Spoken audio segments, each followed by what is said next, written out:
ಹಾವೇರಿ ಜಿಲ್ಲಾಸ್ಪತ್ರೆಯ ಮಹಿಳಾ ಮತ್ತು ಮಕ್ಕಳ ಆಸ್ಪತ್ರೆಯಲ್ಲಿ ಮಹಿಳೆಯರು ಸ್ಕ್ಯಾನಿಂಗ್ ಆಗಿ ಪರದಾಡುವಂತಹ ಪರಿಸ್ಥಿತಿ ಬಂದೊದಗಿದೆ.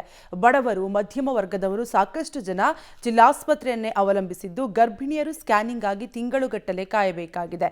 ವೈದ್ಯರ ಬಳಿ ತೋರಿಸಿ ಸ್ಕ್ಯಾನಿಂಗ್ ಮಾಡಿಸಿಕೊಳ್ಳಬೇಕು ಅಂದ್ರೆ ಅದೇ ದಿನ ಆಗದ ಕೆಲಸ 1 ತಿಂಗಳು ಬಿಟ್ಟು ದಿನಾಂಕ ಹಾಕಿಕೊಡುತ್ತಾರೆ.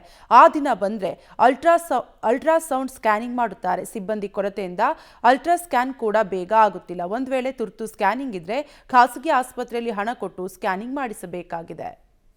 ಹಾವೇರಿ ಜಿಲ್ಲಾ ಆಸ್ಪತ್ರೆ ಅಂದರೆ ಬಡವರ ಪಾಲಿನ ಆಶಾಕರಣ ಇದ್ದಂತೆ. ಆದರೆ ಗರ್ಭಿಣಿ ಮಹಿಳೆಯರು ಸೇರಿದಂತೆ ನೀವು ಬೇರೆ ಬೇರೆ ಅಲ್ಟ್ರಾಸೌಂಡ್ ಸ್ಕ್ಯಾನಿಂಗ್ ಮಾಡಿಸ್ಬೇಕಂದ್ರೆ 1 ತಿಂಗಳನ್ನು ಕಾಯಬೇಕು. ನಾನು ದೃಶ್ಯದಲ್ಲಿ ತೋರಿಸ್ತೇನೆ. ಈಗ ಹಾವೇರಿಯ ಜಿಲ್ಲಾಸ್ಪತ್ರೆ ಆವರಣದಿದ್ದೇನೆ. ಇವರೆಲ್ಲ ಇವತ್ತು ಆ ಡಾಕ್ಟರ್ಗೆ ತೋರಿಸಿದಂತಹ ರೋಗಿಗಳಲ್ಲ, ಕಳೆದ 1 ತಿಂಗಳ ಹಿಂದೆ ತೋರಿಸಿ ಸ್ಕ್ಯಾನಿಂಗಿಗೆ ಇವತ್ತು ಅವರ ಕ್ಯೂ ಬಂದಿರುವಂಥದ್ದು. ಅಂದರೆ ಕಳೆದ ತಿಂಗಳು ಆ ವೈದ್ಯರ ಬಳಿ ಏನು ಚಿಕಿತ್ಸೆಯನ್ನು ಪಡೆದರೆ 1 ತಿಂಗಳ ನಂತರ ಸ್ಕ್ಯಾನಿಂಗ್ಗೆ ಬರುವಂತಹ ಪರಿಸ್ಥಿತಿ ನಿರ್ಮಾಣವಾಗಿರುವಂಥದ್ದು. ನಾನು ಚೀಟಿನ ತೋರಿಸ್ತೀನಿ ನಿಮಗೆ. ಹೋದ ತಿಂಗಳು ಇವರು ವೈದ್ಯರ ಬಳಿ ತೋರಿಸಿರುವಂಥದ್ದು. ಆದರೆ ಇವರಿಗೆ ದೃಶ್ಯದಲ್ಲಿ ನೋಡ್ಬೋದು 7/1/25 ಸ್ಕ್ಯಾನಿಂಗಿಗೆ ಇವತ್ತಿನ ಡೇಟ್ ಅಂತ ಕೊಟ್ಟಿರುವಂಥದ್ದು. ಅಂದರೆ 1 ತಿಂಗಳ ನಂತರ ಅವರು ಏನು ಅಲ್ಟ್ರಾಸೌಂಡ್ಗೆ ಬರುವಂಥದ್ದು. ಅಂದರೆ ಒಬ್ಬರು ರೇಡಿಯಾಲಿಸ್ಟ್ ಇರೋದರ ಹಿನ್ನೆಲೆಯಲ್ಲಿ ರೋಗಿಗಳು ನಿತ್ಯವೂ ಪರದಾಡುವಂತಹ ಪರಿಸ್ಥಿತಿ. ಅಂದರೆ ಅವರ ದೃಶ್ಯದಲ್ಲಿ ತೋರಿಸ್ತೀನಿ. ಎಲ್ಲವೂ ಕೂಡ 1 ತಿಂಗಳ ನಂತರ ಬಂದಂತಹ ಸಿಬ್ಬಂದಿಗಳು. ಅಮ್ಮ, ನೀವು ಯಾವಾಗ ವೈದ್ಯರಿಗೆ ತೋರಿಸಿದ್ರಿ? ನಿಮಗೆ ಯಾವಾಗ ಸ್ಕ್ಯಾನಿಂಗ್ ಪಳೆ ಬಂದಿರುವಂಥದ್ದು? 19ನೇ ತಾರೀಕಿಗೆ ತೋರಿಸಿದ್ರಿ. ಈಗ 4ನೇ ತಾರೀಕಿಗೆ ಸ್ಕ್ಯಾನ್ ಕೊಟ್ಟಾರೆ. 1 ತಿಂಗಳ ಬಿಟ್ಟು 1 ತಿಂಗಳ ಹತ್ರಕ್ಕೆ 1 ತಿಂಗಳ ಮೇಲೆ ಕೊಟ್ಟಾರೆ. 1 ತಿಂಗಳಿಗೆ ಈಗ ಅವತ್ತು ಯಾಕೆ ಮಾಡಿಲ್ಲ ಅಂತ ಏನು ಹೇಳ್ತಾರೆ? ಅವ್ರೇನ್ರಿ 1 ತಿಂಗಳಿಗೆ ಬಾ ಅಂತೇಳಿ ತಿಂಗಳಿಗೆ ಡೇಟ್ ಹಾಕಿ ಕಳಿಸಿದ್ದೀರಿ. ಇವತ್ತು ಇನ್ನೊಬ್ಬರು ಮಾತಾಡ್ಸೋಣ. ಅಮ್ಮ, ನೀವು ಯಾವಾಗ ಹಾಸ್ಪಿಟ್ಲಿಗೆ ತೋರಿಸಿದ್ರಿ? ನಿಮ್ಗೆ ಯಾವಾಗ ಪಳೆ ಬಂದಿದೆ? 18ನೇ ತಾರೀಕು 1ನೇ ತಿಂಗಳು ಬಂದ್ರಿ. ಇವತ್ತು ಪಳೆ ಬಂದೈತ್ರಿ 4ನೇ ತಾರೀಕಿಗೆ. 1 ತಿಂಗಳ ನಂತರ ಏನು ಕಾರಣ ಹೇಳ್ತಾರೆ? ಪಳೆ ಏನಿಲ್ಲ ಕಾರಣ ರೀ. ಪಳೆಗೆ ಬರ್ರಿ ಸ್ಕ್ಯಾನ್ ಅಷ್ಟೇ.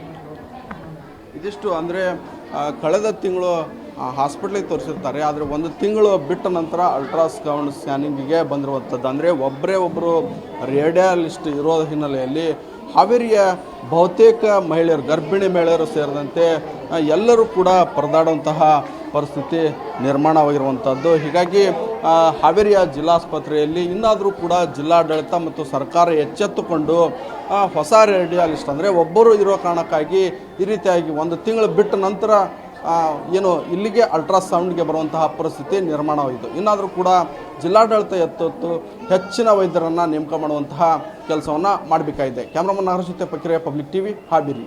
ಆಸ್ಪತ್ರೆ ಹಾವೇರಿಯಲ್ಲಿ ಸುಮಾರು ದಿನ 120 ಜನ ಪೇಷಂಟ್ ಬರ್ತಾರೆ.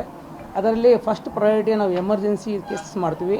ಎಲ್ಲ ಗರ್ಭಿಣಿಯರನ್ನ ಮೊದಲು ಆದ್ಯತೆ ಕೊಟ್ಟು ಮಾಡ್ತೀವಿ. ಯಾವುದೇ ಎಮರ್ಜೆನ್ಸಿ ತಕ್ಷಣ ಬಂದ ತಕ್ಷಣ ಅದನ್ನು ಫಸ್ಟ್ ಮಾಡ್ತೀವಿ. ದಿನ ನಾವು ಡೇಟ್ ವೈಸ್ ಇದನ್ನು ಕೊಟ್ಟು ಫಸ್ಟ್ ನಾವು ದಿನ 60ರಿಂದ 70 ಸ್ಕ್ಯಾನ್ ಮಾಡ್ತೀವಿ. ಒಂದು 30 ಜನಕ್ಕೆ ಮಾತ್ರ ಈಗ ಎಮರ್ಜೆನ್ಸಿ ಇಲ್ಲದಂಥ ಪೇಷಂಟ್ಗಳಿಗೆ ಡೇಟ್ ಕೊಡ್ತೀವಿ. ಬೇರೆ ಈಗ ಎಮರ್ಜೆನ್ಸಿ ಯಾವುದು ಬಂತು, ಬ್ಲೀಡಿಂಗ್ ಅಂತಿದ್ದ ಪೇಷಂಟ್ ಬಂದರೆ ಅವಕ್ಕೆ ಫಸ್ಟ್ ಪ್ರಯಾರಿಟಿ ಕೊಟ್ಟು ಸ್ಕ್ಯಾನ್ ಮಾಡ್ತೀವಿ. ಯಾವುದೇ ತೊಂದರೆ ಆಗಬಾರ್ದಂಗೆ ಇಲ್ಲಿ ಸ್ಕ್ಯಾನ್ ಮಾಡ್ಸ್ಕೊಂಡು ಹೋಗ್ತಾಯಿದ್ದೀವಿ. ನಾನು ಒಬ್ಬನೇ